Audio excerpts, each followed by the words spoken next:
After the first weekend of football, we see a lot of waiver wire ads being made, a lot of fab being dropped. I get it. You want to be proactive, grab those guys while you can. Why not go one step further and grab these players that could break out before anybody else even knows about them? It's time for week 2 of Beat the Breakout. These are some still sleepers who are out there on waiver wire in almost every league that you could grab right now. Now, when a player gets injured, everyone pretty much knows who the replacement is. Deontay Johnson of the Steelers is going to be out for, they say, a few weeks with that hamstring injury. That's a big blow to Pittsburgh, who looked bad enough already with him on the field in week 1. Okay, George Pickens, yeah, clearly he's going to be the wide receiver 1 there by default. The leading receiver in week 1, believe it or not, was Allen Robinson. Yeah, you might not even know that he was on the Steelers, but he led the way. And so he seems like the logical choice. Veteran, you know what he's done before. Obviously, Pickett is throwing it to him. But I find it interesting that almost nobody realizes that Calvin Austin, second-year player who missed pretty much his entire rookie season with injury, he also caught 6 passes last week. Now, Austin is a smaller player, a speed threat. He's one who should be more of a vertical kind of field stretcher. But look, he's going to need to get targeted because this offense needs something. They're going to need a receiver to fill Deontay's void. Yeah, Pickens, but we know he's going to get blanketed. Allen Robinson, he's a different type of player because those are both bigger receivers. Austin, again, he's the speed guy.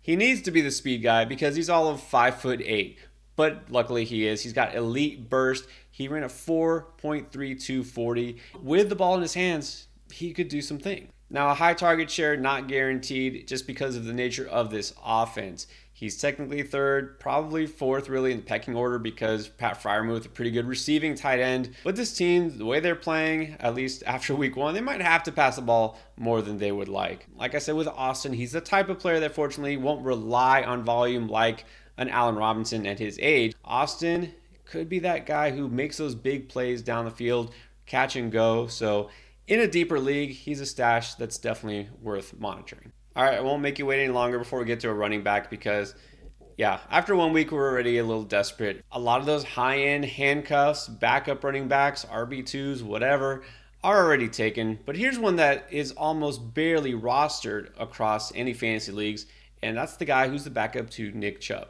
Jerome Ford in Cleveland got 15 carries in the opener, and no, Nick Chubb is not hurt. He was healthy. But still, Ford, as the RB2, got 15 carries. That's encouraging. 36 yards on 15 carries, barely over 2 per attempt. No, not encouraging. I can't lie. That he's going to rely on some sort of volume because he's not this type of guy who's going to break away after 2 or 3 plays. He's not Breece Hall. But he'll get the volume because he's clearly the number 2 guy there. Kareem Hunt is gone. They really did nothing to add to that RB room, so Ford is it. Let's get back to the high-end handcuff thing. If Chubb goes down, Ford is an automatic must-add, and you want to get ahead of those guys before it happens, right? Especially if you have Chubb. But even besides that, we've seen that he's getting volume. Now, of course, game script matters. Of course, he ran the ball a lot because they were winning. Cincinnati didn't even put up a fight. They wanted to run and churn out yards, and late in the game, they didn't need Chubb out there.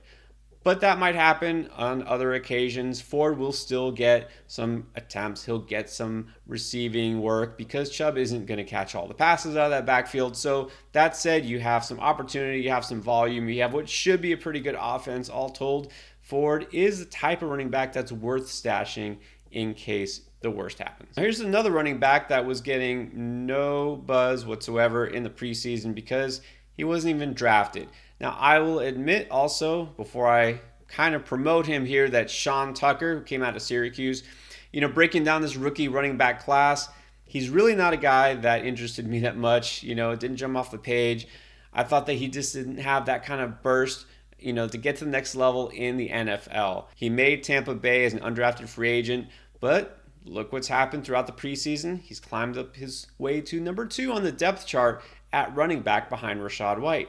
Keyshawn Vaughn wasn't even active in week 1, and the reason is because he was told to basically sit out and wait because he wasn't happy with the fact that he was lower down on the depth chart. Thought he should have been the guy despite being there for 3 years and doing pretty much nothing to earn that backup job.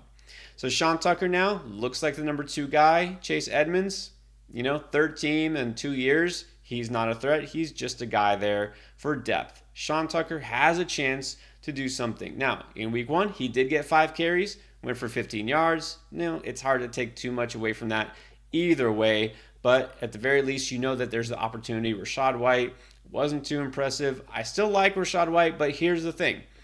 I like Rachaad White in fantasy, and the reason I've been touting him as a nice draft pick, as a late RB2, is because I feel like this Tampa Bay offense will and needs to, at some point, pass to the running back. Rachaad White is a great receiving running back, and at this point, it looks like that offense might need it. And this is where Tucker fits in perfectly.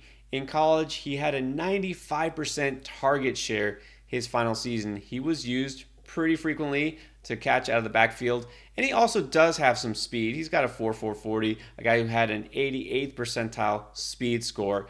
It didn't jump out on film to me, but obviously Tampa Bay has liked what they've seen so far this preseason. He's got chance, so he might mix in a little bit more as the season wears on, and once again, you get that handcuffed if you have Rachaad White. Let's stay in Tampa and now talk about a receiver. Obviously your mind immediately goes to Mike Evans and Chris Godwin. They're both good. They're still there for now. Now, I'm not saying Mike Evans will get traded. There's a possibility because, contract not worked out. Maybe Tampa Bay starts to lose, whatever. It could happen, but it's not guaranteed. But even besides that, it looks like Trey Palmer, who was a 6th round pick out of Nebraska, is the number 3 guy there.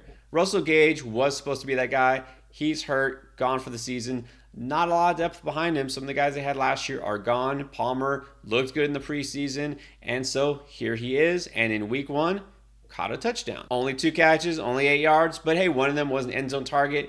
And you know what? He did that twice in the preseason. So maybe this guy, despite not really being a big receiver, especially compared to a guy like Evans or a tight end or someone else, he seems to be pretty good in the red zone.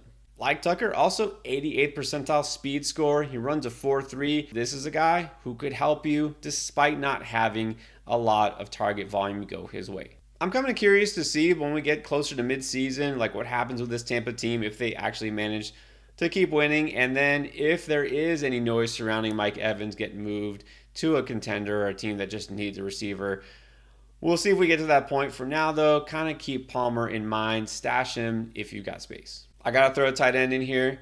Well, how about the team that just can't seem to settle on a guy? Maybe this year, it's Kylen Granson in Indianapolis. I have to start with the fact that Jelani Woods, promising rookie out of Virginia who played last year, he is on IR. Mo Alley-Cox, the veteran, is still there, but interesting to note that in week 1, Mo Alley-Cox only on the field for 42% of snaps, and Granson was out for 61% of snaps. Granson caught 4 passes for 39 yards. Decent. But he had 6 targets. Look, only Michael Pittman and Josh Downs were targeted more in that pass offense. So Granson was targeted more than Alec Pierce and anybody else. Downs had 1 more target. Granson actually had more catches and yards. We know rookie quarterbacks tend to favor tight ends. They're bigger targets. They're safety blankets. Pittman's a pretty good target. Downs, as the slot guy, will be that. He's a smaller target, though. Granson could, to some extent, be that guy also. Granson been pretty quiet his first 2 years in the NFL, mainly because Indianapolis pass offense has been pretty disappointing the last couple of years.